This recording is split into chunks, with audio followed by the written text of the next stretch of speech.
Namaste, and welcome to our continuation of an analysis of the 40 essential virtues according to Sri Dayal, Sri Jayadayal Goyanga. All right, ready now for spiritual study. This is a very, very important element in anyone's spiritual discipline because we can have some basic ideas. Most people of any kind of evolution have definitely got an understanding of right conduct to a very decent degree.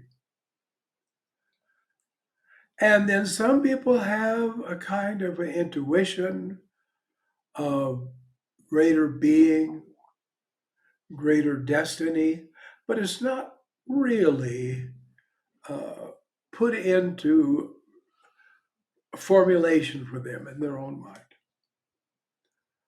So it's essential to read books on spiritual subjects, just simple presentation, and then some, in a sense, persuasion of us, showing why it's good to go this way or that way, and therefore to learn. Interestingly enough, the word that's usually translated self study, not spiritual study, but self study, Swadhyaya, is almost always translated as study of scriptures. It's never seemed exactly on target to me, but of course, if you're going to be reading the Hindu scriptures, well, it's going to talk about your true self, your true spirit, so of course you'll be studying about it. But there's more than that because there's a right way to live that supports a spiritual life. Therefore, here's what he says: study of Holy Scriptures and books, inculcating knowledge and principles of Dharma, Dharmic practices and disciplines. Dharma is often just simply translated righteousness. But what it really means is Dharma is that quality or that action which unfolds the Atmajnana, the knowledge of the self, and leads us to self realization. That must be the ultimate aim. Not just being a good person, being thought well of, and having a good reputation, but actually going toward divinity, not just satisfied with humanity. So, this is very important that it must teach us the principles of Dharma and inspire us and motivate us to live a Dharmic life because there's no other real Dharma outside that. Otherwise, it's empty theory. It's like thinking about food with no food to eat or thinking about money when you're completely flat broke. Therefore, it has a very practical purpose and a practical effect. Now, what are these books?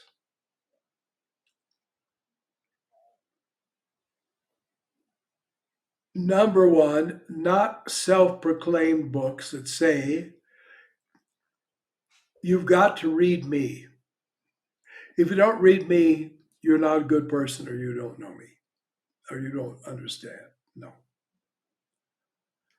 These are books written by self realized people, not just nice people or wise people or well meaning people or spiritual people.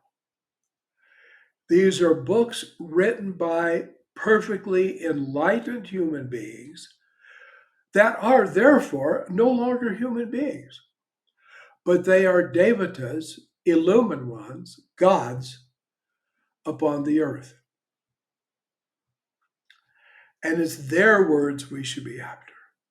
This, of course, especially includes avatars, those beings that came to earth with total liberation, with perfect and total knowledge of all kinds, truly in cosmic consciousness, infinite consciousness, we call them avatars. Avatar literally just means someone that came down, but it means a descent of the divine. Therefore, what we should study are the words of avatars and the words of self realized people, either as they relate to us, those words of the avatars, or as out of their own self realization, they're speaking. Now, the number one thing we should be reading, of course, is the Bhagavad Gita, because the Bhagavad Gita takes the entire range of Sanatana Dharma and puts it into 700 verses, most of 4 lines apiece. That is a conversation between Krishna and Arjuna on the great battlefield of Kurukshetra. Why anyone cares whether it is the literal conversation or whether there ever was a conversation is beyond me, because it's the teachings that matter. That's like saying, I won't read the history book because it's got an ugly cover. This is dim-witted. And people who want to avoid learning truth, they come up with all kinds of lovely reasons not to. Well, I could never accept that. Not him, not that translation, because I heard he was really a drunk. Go to it. But you and I, let's have good sense. Therefore, these are the things we should read. Bhagavad Gita, number one. Bhagavad Gita is considered a digest of the books called the Upanishads. Now, there are said to be 108 Upanishads. In reality, there's just 12 or 13 Upanishads. Forgive me, I've always been bad with numbers, but they're one of those two numbers. They call them the major Upanishads. They're the only real ones. The others are meant often fine to read, and a lot of them are just utterly silly, putting forth certain very sectarian ideas. But the major Upanishads are what we should be interested in. And let me go over to the bookcase. All right, pretty beat up book. The Principal Upanishads, translated by Radhakrishnan, a great, great, great Indian scholar who at one time was president of India. And he has taken these Principal Upanishads, and you have in English characters the Sanskrit text even, and then the translation. So I recommend this strongly. Now, Swami Prabhupada wrote a book, which I do not have a copy to show you, called The Upanishads, Breath of the Eternal. It's a remarkable book, and it's extremely valuable. It is not very long and does not have always the complete text, but it's the things that are essential. So even that's not a bad idea to start out with, but there's far, far more good things awaiting us. So it's good then to graduate to Radhakrishnan. Swami Nirmalananda has also put out, I think, a 3-volume translation of the Upanishads. This is fine also. And it's very, very valuable. Once you've got those down, you pretty well got it. Yoga Sutras is good to read, and other books. There's a commentary on the Bhagavad Gita by myself called the Bhagavad Gita for Awakening, and there's the Upanishads for Awakening. So if you think you'd like to have a commentary on that, and a commentary especially that emphasizes the practical values for the yogi. Well, frankly, the one I've done, I could recommend. There's no modesty to be involved because the Upanishads and the Gita are virtually divine. And since I've been utterly sincere and done my best, I think there's merit in the books. There. So I recommend that very much. This is really a good thing. And then look up other texts that come from India and just see. Some are so technical, like the Shiva Sutras. They're brilliant, but they're so technical. They're also so terse that it's oftentimes difficult to get any practical value out of it. But still, look into everything. Beware of the people who say, don't go there. Don't look at that. There's something wrong. Go everywhere, look everywhere, learn everything. All right. Then devotion to God, bhakti. Swami Shivananda very frequently and very adamantly would say, devotion is not emotion. Unfortunately, we had a thing in the 16th century in India called the Bhakti movement, spiritual psychosis. It's all like, oh God, I can't live without you. My tears are flowing. My hair stand on end. They really say this. This is a sign of devotion. Your hair stands on. Yeah, they call it horripilation. Okay, your hair stands on end. The tears flow. You shake. Oh, I can't live without you.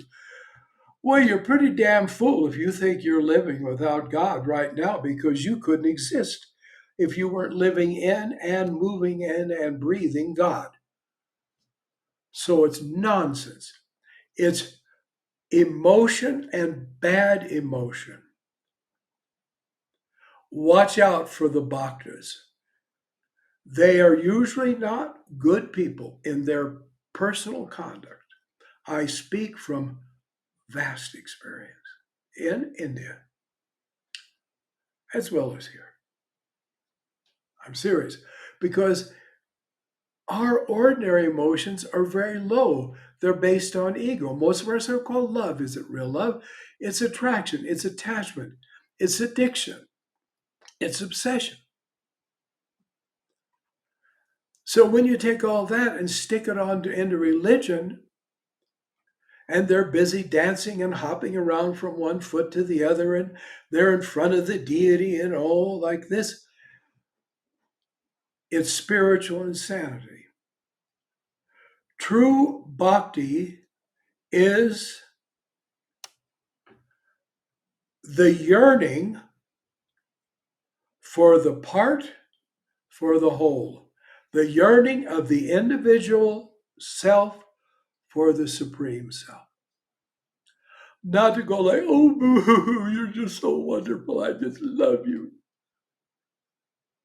In fact, there was once an interview with one of these uh, Hollywood born again people, a woman, and in the talk, she said, literally, I'm quoting you this, God is a living doll.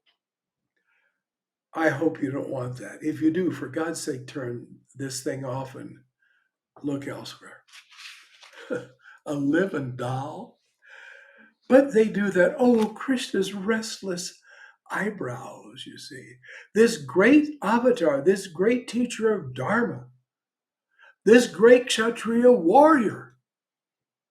And they turn him into something like a brothel keeper or else a brothel inmate of the brothel. What is this nonsense? So it is an attraction of the finite toward the infinite, a pulling of like attracting like. It is the fulfillment of destiny. We came out from the bosom of the infinite into relativity to return into the infinite, having developed the evolutionary capacity to experience infinity ourselves. No one can comprehend it. Like, does a child comprehend adulthood? But it's there, and the great masters of the spiritual life have told us it's there. So, really, it says in the Bible, deep calls unto deep at the sound of thy voice. In other words, yes, here's God. He's the infinite deep. But we're part of the finite deep, and we too are deep. We're divine. We're eternal. We weren't created. We didn't come into being. We were brought into manifestation and began incarnating in forms, but we were with God eternally, co eternal with God, and of the very identical essence of God. God is the ocean, we're a wave, both water, but we're finite and God is infinite. But that's the only difference. The quality of us is the same. But as I say, we're finite and that's infinite. It's absolute. But we are just as perfect as God is. Otherwise, we couldn't be a part of God. The ocean is a part of the ocean. It has all the chemical contents of the ocean. It has all the qualities of water, but just in a small level. So understand this. Real life is the life to divinity. And that's what bhakti is. It's not crying at the end of the day and saying, oh God, another day has passed and I have not found you. Yogananda said, never say that. You say, I have him. And then you go for the realization of it. You don't just stop with that. And then you should be able to demonstrate it. So please understand, it's not emotionality and it's like, oh, I think I'll just die if I don't know God. That's what you say about silly, worthless, passing things in this world. Remember Educating Rita? It's a very good movie if you haven't seen it. And she, of course, is becoming a phony intellectual. Rita is. And there's a point where someone just said to her, you know, oh, wouldn't you just die without Mahler? For those who don't know, Mahler is a minor classical composer. Some people won't like me saying minor, but he is. And so anyway, at one point, a woman opens the door and there's Rita, and Rita comes in and says, oh, wouldn't you just die without Mahler? And it's funny. But it wouldn't be funny when we try to live and act like that. So then we will continue on. Namaste. Thank you.